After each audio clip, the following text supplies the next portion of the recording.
Then what you want to do is turn to DDR. And if you don't know what DDR is, it's a database design reports. It's a feature that's available only in FileMaker Pro Advanced, but it's very powerful. And what it does is, you find it under the Tools menu over there. It brings up this dialog, which allows you to output a whole bunch of fun information about your file, your solution, to XML or HTML. In this case, we really want XML. The information that we're looking for only comes in the XML version of DDR, so you'll want to make sure you choose that. And the other part about it is there's a lot of stuff you can output. Like I said, you can do privileges, relationship information, all that kind of stuff. But the theming information and the styling information lives under this layout category. So I disable everything, just enable layouts, and generate that XML document. And then what you'll notice is you get a whole bunch of XML, which can look scary if you don't look at a lot of it. Excuse me. But it's not. It's just, this is just a chunk. It outputs all the information in your layout. So for every layout in the solution, it's going to put out all the fields, all the objects that exist on there, a whole bunch of other information about them, like how big they are, what data they're pulling their information from. But the part that we're really concerned with is this chunk of CSS right there in the middle. And what that is again, it's a CSS representation of the local formatting that you have on this object. So this is really your key to solving the problem of identifying duplicity and all that common stuff that you have across objects that you've maybe format painted the same thing over and over and over again, right? What I suggest you do is find your favorite text editor. I like TextMate simply because the find operation tells me exactly how many occurrences of whatever I'm searching for are in this file. So what I do is I select everything in between the local CSS tags, so all that CSS right there, and just do a find for it in the file. If you see more than 2 occurrences, that's a great candidate for a custom style. The nice thing about DDR, there are 2 things that are really important, reason why I turn to DDR, because yes, you can look at the layout and kind of with your own eyes identify all the things that look the same and create styles from that.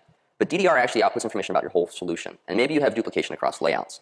And this is a very, very easy and deterministic way to identify all of those things. So when I do a find, I see how, all the places that use that style. I go back to FileMaker, locate that object, create a custom style for it, and then apply it to all of the other objects that I know are linked to it. Yes, yeah. You can leave out the local CSS tags if you want, but you're really just looking for the stuff that's in between the tags. Yep, exactly. And the other part that is really nice about the way that we output DDR styling information is that it's output in a deterministic way. And what that means is, let's say you have 2 rectangles, and they're both default when you start off, but you style it so that you do 2-point border width and then red. And then you go to the other one, and you say red 2 points. So that they look the same, but you did it in a different order. Well, when we output it, the output will be identical. So you can rest assured that this method of finding things is independent of how you did it. It's just, what does it look like? Are they the same? There is also, you might notice that right below there's another thing that tells you what custom style is attached to it. Obviously, if you're coming with an existing solution, you probably won't see a lot of that, but that's just something to note about the DDR as well. So let's look at another solution really quickly. So this is fairly, I see solutions like this all the time. And I'm going to spare you having to do the find through the XML document. No one wants to see that. But I did do it, and I confirmed what you can probably confirm with your own eyes, again, which is that all these fields are styled the same. All the labels are pretty much styled the same except for these 2. And the tab controls look the same. There's a lot of duplicity, again, going on here. So what I'm going to do is, part of my evaluation is that all the fields look like this. So we're going to change the default there. That's a good case for changing the default. I like to think of default and custom style as an 80-20 rule. That's why you need to do that analyzation up front. If you have a lot of objects that look the same or are slightly varied, make your default look like all those common properties, right? And then you can do the differences as your custom styles.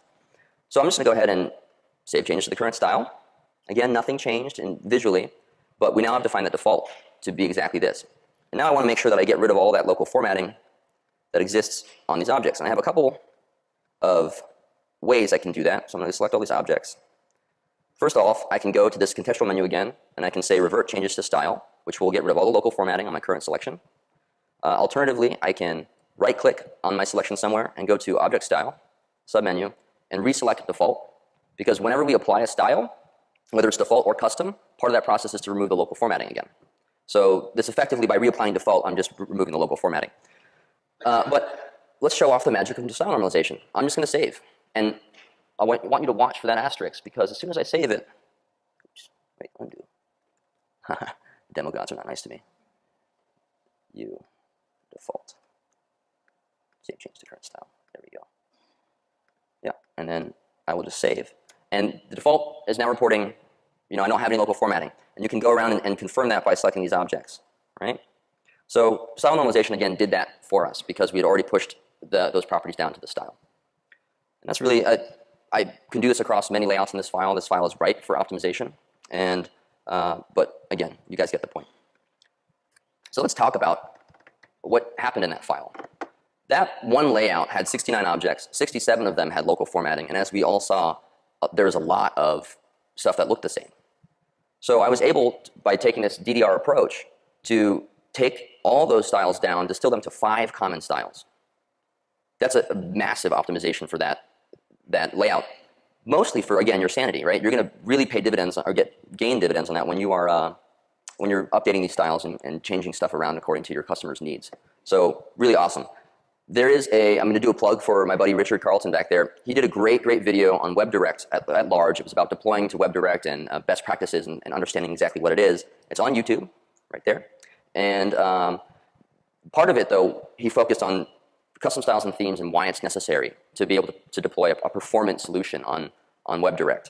And I will summarize just for a little bit this one part that I think was really interesting, and that's, so he had one of his engineers do exactly kind of what we did right there. He themeified one layout, I believe, and then using the Chrome inspector or Firefox, the Firebug, was able to look at how big is that CSS file that we generate and ship over to WebDirect before and after.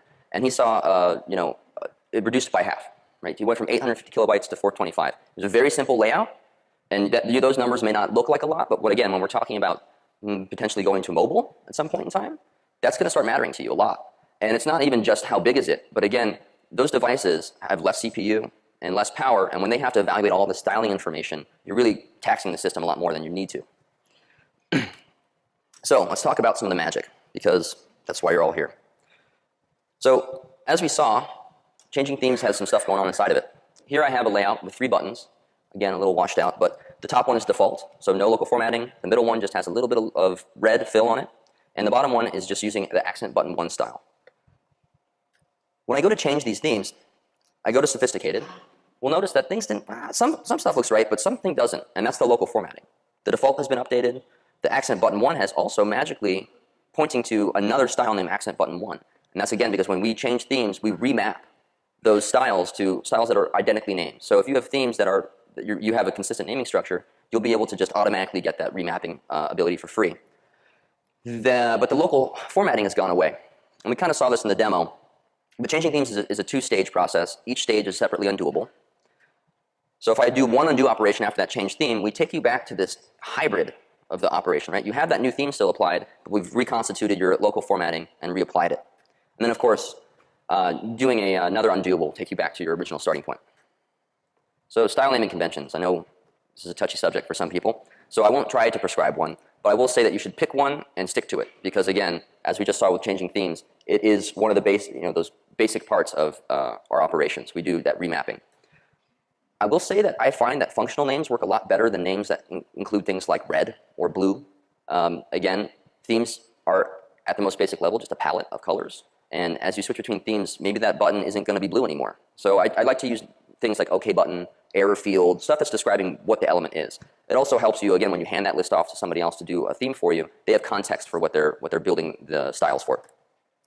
And again, critical for people who want to build theme packs or the type of solution that we saw in the first demo where you want to sell it to many clients, but you want to brand it. So if you have a complex solution that has multiple files involved, you're going to find yourself needing to move that theme around to those files.